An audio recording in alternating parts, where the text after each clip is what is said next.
दोगे, परमात्मा की शरण में तुम रहोगे और अपना जीवन परमात्मा के यदि हवाले करोगे तो फिर तुम्हारी जिम्मेदारी नहीं होगी। ये तो केवल परमात्मा की जिम्मेदारी होगी कि अब तुम्हें जो है क्या प्राप्त करवाना है और तुम्हें क्या देना है और अब तुम्हें कैसे रखना है। आप तो बस समर्पण हो जाओ कृष्ण के, समर्पण हो जाओ। हम बंधुओं समर्पण नहीं होना चाहते और आप जब तक समर्पण नहीं होगे बंधुओं तो आपकी श्रद्धा भी नहीं बढ़ेगी। आजकल भक्त मालूम है मंदिर देवालय डिमांड के मंदिर बन गए। क्या हो गए मंदिर? बोलो, डिमांड वाले। व्यक्ति पूजा पाठ करता है, जल चढ़ाता है, आदि आदि जो भी उपाय करता है वो डिमांड के लिए कर रहा है, बस समर्पण के लिए नहीं। और जिस दिन तुम समर्पण करोगे, और स्त्री का तो पहले बेटा एक था ही, महात्मा को मालूम ही था, लेकिन ये दृष्टांत मैंने ये कथा आपको क्यों सुनाई, ये समर्पण और जो है शरण का प्रभाव है। और जिस दिन हम सब भक्तों का और इस मनुष्य जीवन का समर्पण हो जाएगा, शरण में रहने लग जाओगे तो भक्तों आपको सब कुछ प्राप्त हो जाएगा। बोलिए भक्तवत्सल भगवान के जय। लेकिन बंधुओं अपना जो जीवन है वो परमात्मा के हवाले है। हमें कथा से यही तो सीखना है, शरण में रहना है बस। और भक्तों परमात्मा को 56 प्रकार के भोग लगाए और परमात्मा ने वापस उस गिरिराज पर्वत को नीचे रखा और नीचे रख करके परमात्मा और नंद बाबा यशोदा जी सब अपने अपने घर चले जाते हैं।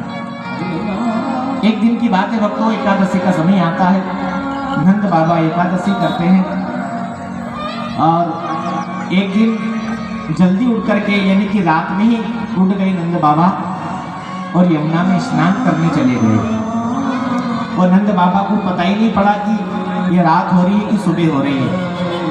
ऐसा कहते हैं कि रात्रि में जल के अंदर स्नान नहीं करना चाहिए, नदी के अंदर स्नान नहीं करना चाहिए रात में। और नंद बाबा भूल के कारण से जो है रात की 2-3 बज रही होगी, तो उस समय जो है जल में स्नान करने चले गए। तो जल के जो देवता होते हैं वो कौन है? वरुण देवता। तो वरुण देवता के जो पार्षद थे वो नंद बाबा को कहाँ ले गए? वरुण लोक ले गए। और नंद बाबा को पता पड़ा कि मैं यहाँ कहाँ से आ गया। सुबह जब प्रातः काल हुआ तो भगवान कृष्ण जी को मालूम पड़ा, अरे मेरे पिताजी कहाँ गए? नंद बाबा आंख बंद करके कन्हैया ने देखा, अरे मेरे पिताजी को तो जो है ये वरुण देवता ले गए। अरे ऐसा क्या किया?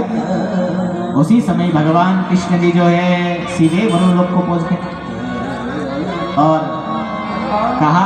और जैसे भगवान कृष्ण जी वहां पर वरुण लोक गए ना, तो वरुण देवता के जो सेवक थे, जो पार्षद थे, वो सब वहां पर खड़े होकर के कन्हैया की जय जयकार करने लगे। अरे द्वारकाधीश की जय हो, बांके बिहारी की जय हो, गोपाल कृष्ण की जय हो।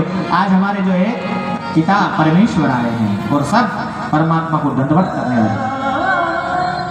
अब भक्त मालूम ये सब चीज जो है कौन देख रहा था? नंद बाबा। अरे मेरा जो छोरा है, मेरा जो बेटा है, उसको बड़े बड़े देवता और ये देवता के जो पार्षद है वो प्रणाम कर रहे हैं। अरे मेरा बेटा तो भगवान है, मेरा बेटा तो ईश्वर है। अरे तेरी इतनी जय जयकार। भगवान ने वरुण देवता से कहा, अरे मेरे पिताजी को तुम यहाँ पर क्यों लेके आ गए?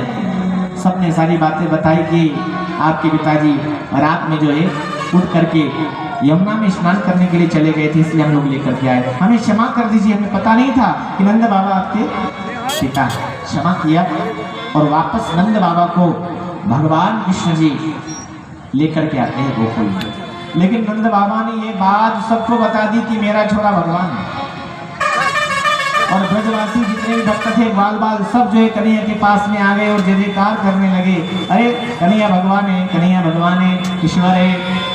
नंद बाबा ने सबको कह दिया तो सब जो है परमात्मा के पास में आ गए और कहा कि अरे तू भगवान है तो तेरा वैकुंठ भी होगा ना? बोले हाँ है। तो सुनना, हम तुझसे जुड़ गए हैं तो वैकुंठ के जरा हमें दर्शन कराना। तो वहाँ पर एक कुंड था और इस कुंड का नाम था ब्रह्म कुंड। तो कहा कि इस ब्रह्म कुंड में सब लोग जो डुबकी लगाओ, क्या लगाओ,